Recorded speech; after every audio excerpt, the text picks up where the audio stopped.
आज आपनादेर नतून एकटा रेसिपि करे देखाबो। एई रेसिपिटा आशा करी आपनारा केउ करेननि। एई रेसिपिटा एकदम फेले देওয়া जिनिस दिए आपनादेर करे देखाबो।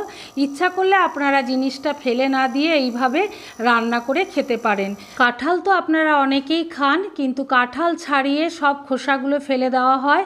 माঝखाने जे मोटा एकटा शिर मतन थाके सेई शिरटा दिए आजके आपनादेर रान्नाटा करे देखाबो।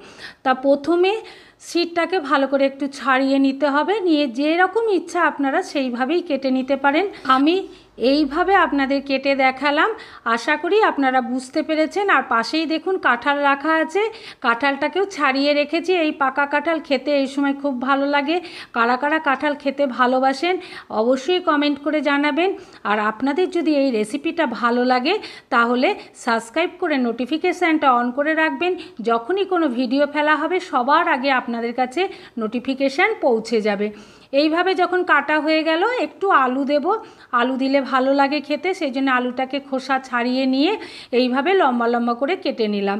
আর ওই কাঁঠালের যে শিটটা ছিল সেই শিটটাকেও এইভাবে আলু ভাজার মতনও আপনারা কেটে নিতে পারেন। কাটাটাও সম্পূর্ণ আপনাদের ইচ্ছার উপর নির্ভর করবে। তারপরে দুটো কড়াই বসিয়ে দিয়েছি। বসিয়ে দিয়ে একটা কড়াইয়ের মধ্যে জল দিয়ে দিলাম। জল দিয়ে কাঁঠালের যে শিটটা কেটে নিয়েছিলাম সেই শিটটা ভালো করে ধুয়ে নিয়ে কড়াইয়ের মধ্যে দিয়ে দিলাম। দিয়ে স্বাদ অনুসারে একটু লবণ দিয়ে দেবো। লবণ দিয়ে ঢাকা দিয়ে মিডিয়াম টু লো ফ্লেমে ফুটিয়ে কিছুক্ষণ সেদ্ধ করে নিতে হবে। যতক্ষণ পর্যন্ত একটু সেদ্ধ না হচ্ছে একটু ধৈর্য ধরে সেদ্ধ করে নিতে হবে। সেদ্ধ যেই কড়া হয়ে যাবে জলটাকে ঝরিয়ে নিতে হবে। এই দিকে আর একটা কড়াই বসিয়ে দিয়েছিলাম, সামান্য একটু তেল দিয়ে দিলাম। তেলটাকে একটু ভালো করে গরম করে নিতে হবে, না হলে চিটে লেগে যেতে পারে কড়াইয়ে। সেই কারণে তেলটাকে গরম করে নিলাম। গরম যেই হয়ে যাবে কড়াইয়ের মধ্যে আলুগুলো দিয়ে দেবো। দিয়ে মিডিয়াম টু লো ফ্লেমে আলুগুলো একটু লাল করে ভেজে নিতে হবে। তেলে একটু কালো জিরে ফোড়ন দিতে হবে। প্রথমে দিতে ভুলে গেছিলাম, সেই জন্য আলুগুলো সরিয়ে নিয়ে মাঝখানে তেলের ভেতর একটু কালো জিরে ফোড়ন দিয়ে দিলাম। দিয়ে আবার একবার নেড়ে নিতে হবে। কালো জিরে বেশি ভাজলে পুড়ে যায়, তখন খেতে কিন্তু ভালো লাগবে না। সেই জন্য অল্প একটু ভেজে নিয়ে আলুগুলো দেখুন লাল করে ভেজে নিলাম। আর এই দিকে কাঁঠালের ওই শিটটা দেখুন সেদ্ধ হয়ে গেছে। নামিয়ে নিয়ে জল ঝরিয়ে নেবো। আর অন্যদিকে আলুটা লাল করে ভাজা হয়ে গেছে। এবার আলু ভাজাটাকে একটা থালাতে তুলে নেব। তারপর কিছু মশলা করতে হবে। সেই মশলাটা আগে কড়াইটা গরম করতে বসিয়ে দিলাম। নিয়ে মশলাটা প্রথমে রেডি করে নিই। পোস্তর সঙ্গে একটু চাল মগজ দিয়ে দেবো। আপনাদের কাছে থাকলে ভালো হবে, না থাকলেও পোস্ত দিয়ে করবেন, তাতেও খেতে খারাপ লাগবে না। সঙ্গে দুটো কাঁচা লঙ্কা দিয়ে দেবো। তবে শিলনোড়ায় বেটে করলে তার কিন্তু টেস্টটা পুরোপুরি আলাদা হয়, সেই জন্যে আপনাদেরকে বেটে দেখাচ্ছি। ভালো করে পোস্তটাকে বেটে নিলাম।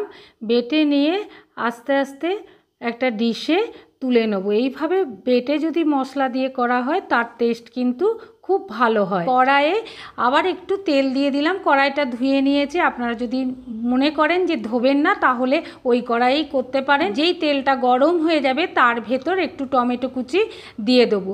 দিয়ে টমেটো কুচিটাকে একটু চেপে চেপে ভেজে নিতে হবে, তাহলে গা লাগা লাগা হলে মশলাটা খুব সুন্দর লাগবে। আর টমেটোটা গলে গেলে মশলাটা খেতেও খুব ভালো লাগে। গোটা জিরে আর ধনে বেটে রেখেছিলাম সেটা দিয়ে দিলাম 1 চামচ। আর টমেটোটা যখন একটু গা লাগা লাগা হয়ে যাবে তখন আগে থেকে 1/2 চামচ মতন আদা বাটা দিয়ে দিলাম। দিয়ে মশলাটাকে খুব ভালো করে ভেজে নিতে হবে। যতক্ষণ তেল না ছাড়ছে ততক্ষণ ভেজে নিতে হবে। অন্যদিকে আর একটা কড়াই গরম বসিয়ে দেবো মশলাটা ভাজতে ভাজতে। আর কড়াইয়ে একটু তেল দিয়ে দেবো। দিয়ে কাঁঠালের যে শিটটা সেদ্ধ করে নিয়েছিলাম সেই শিটটা একটু ভালো করে ভেজে নিতে হবে, তাহলে গন্ধটা ভালো হবে আর খেতেও খুব সুন্দর লাগবে। আর এই দিকে দেখুন মশলাটা প্রায় ভাজা হয়ে গেছে। আর একটা কড়াইয়ে তেলটা এতক্ষণে গরম হয়ে গেছে। ওই কাঁঠালের শিরগুলো সেদ্ধ করে নিয়েছিলাম সেটা কড়াইয়ের ভেতর দিয়ে দেবো। দিয়ে নেড়ে নিয়ে একটু ভেজে নিতে হবে। আর এই দিকে মশলাটা যখন ভাজা হয়ে যাবে তখন একটু হলুদ দিয়ে দেবো রঙের জন্যে। হলুদটা যেই দেওয়া হয়ে যাবে নেড়ে নিয়ে একটু ভেজে নিতে হবে। যখন হলুদের গন্ধ চলে যাবে তখন আগে থেকে ভেজে রাখা আলুগুলো কড়াইয়ের মধ্যে দিয়ে দেবো। দিয়ে মশলার সঙ্গে আলুটাকে খুব ভালো করে মিশিয়ে নিতে হবে। আপনাদের যদি এই রেসিপিটা ভালো লাগে তাহলে ছোট্ট করে একটা লাইক করে সবার কাছে শেয়ার করে দেবেন। অবশ্যই কমেন্ট করবেন এই রান্নাটা আপনারা বাড়িতে আগে করেছেন কিনা। মশলার সঙ্গে যখন মেশানো হয়ে যাবে তখন পাশে যেই কাঁঠালের শীটটা ভেজে নিয়েছিলাম সেই শীটটা কড়াইয়ের মধ্যে দিয়ে দেবো। আর আপনারা যদি এইভাবে রান্নাটা করেন সত্যিই খেতে খুব সুন্দর লাগবে। একটা অন্য রকম রান্না দেখালাম। অবশ্যই রান্নার ভেতর অনেক রকম জিনিস আছে, কিন্তু আমরা তো এই জিনিসগুলো ফেলে দিই। সেই জন্য এইভাবে যদি আপনারা রান্নাটা করেন রান্নাটা খেতে খুব ভালো লাগবে। এইভাবে মশলার সঙ্গে মিশিয়ে নিয়ে বেশ কিছুক্ষণ ভেজে নিতে হবে। যখন ভাজা হয়ে যাবে তখন স্বাদ অনুসারে লবণ দিয়ে দেবো। লবণটা দেওয়া হয়ে গেলে আবার মিশিয়ে নিয়ে আবার কিছুক্ষণ ভেজে নেব। এইভাবে বেশ কিছুক্ষণ ভাজতে ভাজতে দেখবেন একেবারে পুরোপুরি জিরের গন্ধটা যখন চলে যাবে তখন কড়াইয়ের মধ্যে আগে থেকে যে পোস্ত চালমগজ বাটাটা তৈরি করে রেখেছিলাম সেইটা কড়াইয়ের ভেতর দিয়ে দিতে হবে। চালমগজ আর পোস্ত বাটাটা দেওয়া হয়ে গেলে নেড়ে নিয়ে খুব ভালো করে মিশিয়ে নিতে হবে। এইভাবে মেশাতে মেশাতে বেশ কিছুক্ষণ একটু ভাজা ভাজা করে নিতে হবে। যখন একটু গন্ধটা চলে যাবে তখন অল্প করে একটু জল দিয়ে দেব। জল দিয়ে কিছুক্ষণ ফুটিয়ে নেব। আর এই রান্নাটা কিন্তু গা লাগা লাগা করলে খেতে খুব ভালো হয়। সেই জন্যে খুব বেশি জল দিয়ে ঝোল ঝোল করলে কিন্তু ভালো হবে না। যে কোনো রান্না একটু গা লাগা লাগা হলে খেতে খুব ভালো লাগে। সেই জন্য অল্প একটু জল দিয়ে কিছুক্ষণ ফুটিয়ে নিলাম।